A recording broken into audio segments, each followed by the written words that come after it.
Jelaskan pemberian dana sebanyak 10 million untuk vaksin ini. Secara dasarnya, Mr. Lim Kok Lian secara persorangan dengan ahli keluarga mereka, harapan beliau adalah kita menjalankan research ini dengan betulnya dan beliau memberi dana ini secara tulus hati untuk kita menjayakan ini sebagai private funder, sebagai philanthropist. Harapan beliau adalah untuk kita melakukan kajian dengan seterusnya hasil dapatan daripada kajian ini kepada kementerian yang perlu dan juga terakhirnya kepada rakyat Malaysia. Tak jumlah yang diberikan oleh Mr. Lim itu cukup untuk menanggung kajian yang bakal dilakukan ini? Ini adalah dana awal yang beliau memberikan sebagai suntikan kepada kita. Dengan dana ini kami akan memulakan proses yang telah kami mulakan. Kami akan membesarkan lagi dari segi jumlah orang yang kami akan gunakan dan perkara-perkara yang akan dilakukan. Dengan suntikan dana ini kita harap snowballing effect daripada dana-dana lain dan juga daripada kerajaan, grant-grant lain, daripada penyelidik-penyelidik kita.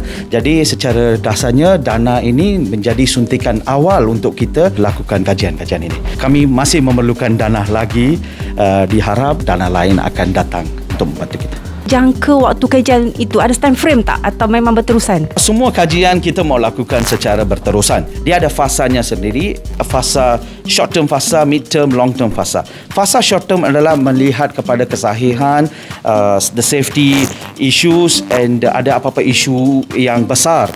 Kemudian kita akan follow through sekiranya kita lakukan fasa clinical trial. Follow through mengikut kajian dan biasanya protokol akan kata follow through mereka dalam satu jangka masa mungkin 3 bulan, 6 bulan, 1 tahun. Supaya kita akan dapat tahu kesan yang lebih terperinci.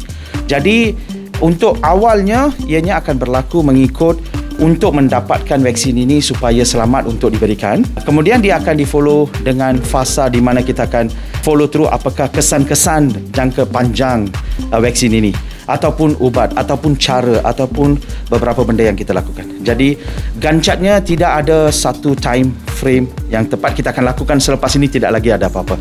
Ia akan berterusan. Dan sementara kita buat benda itu, mungkin akan ada benda-benda lain yang akan datang dan kita akan menambah baikkan apa yang sedang kita buat dan ia akan menambahkan lagi jangka waktu. Untuk masa sekarang, vaksin yang sedang berlaku di peringkat fasa ketiga clinical trial, semuanya mereka melihat pada mereka yang adult dan berumur. Kanak-kanak berumur 12 ke bawah itu belum lagi ada saranan. Jadi kita akan melihat secara terperinci dan teliti apakah saranan yang diberikan oleh pembuat vaksin itu sendiri dan juga daripada kajian-kajian yang telah dilakukan. Dan kita juga akan melihat bukan sekarang akan tetapi pada fasa akan datang populasi yang telah ditinggalkan daripada proses vaksinasi awal ini, bagaimana kita hendak melakukan proses itu. Jadi ini adalah fasa akan datang.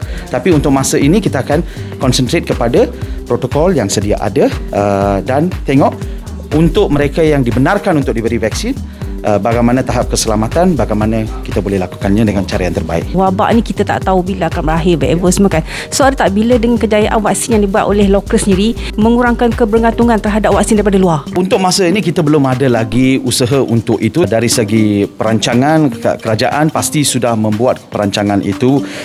Tetapi pada waktu ini kita akan membuat kajian terhadap vaksin-vaksin yang sudah ada di luar, di mana kita akan menjadi pengguna kepada vaksin itu sebagai ubat-ubat lain.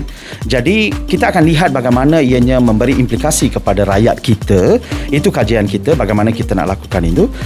Akan tetapi pada masa akan datang kemungkinan besar kerajaan mempunyai strategi jangka panjang untuk bagaimana nak menangani perkara ini. Untuk jangka pendek ini adalah untuk mendapatkan vaksin ini, melihat keselamatan mereka dan bagaimana untuk dapatkan kepada rakyat kita supaya kita boleh keluar daripada kekangan yang sedang kita alami ini.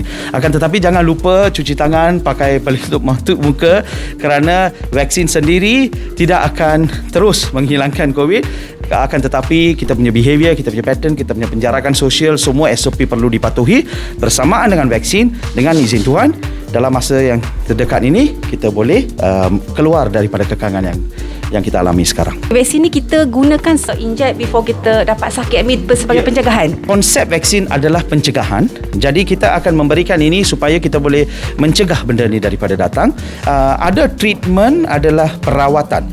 Manakala vaksin ini adalah untuk mencegah daripada kita mendapat. Jadi populasi yang belum ada dapat lagi vaksin ini, kita boleh dengan izin Tuhan, harapan kita adalah untuk mencegah mereka daripada dapat.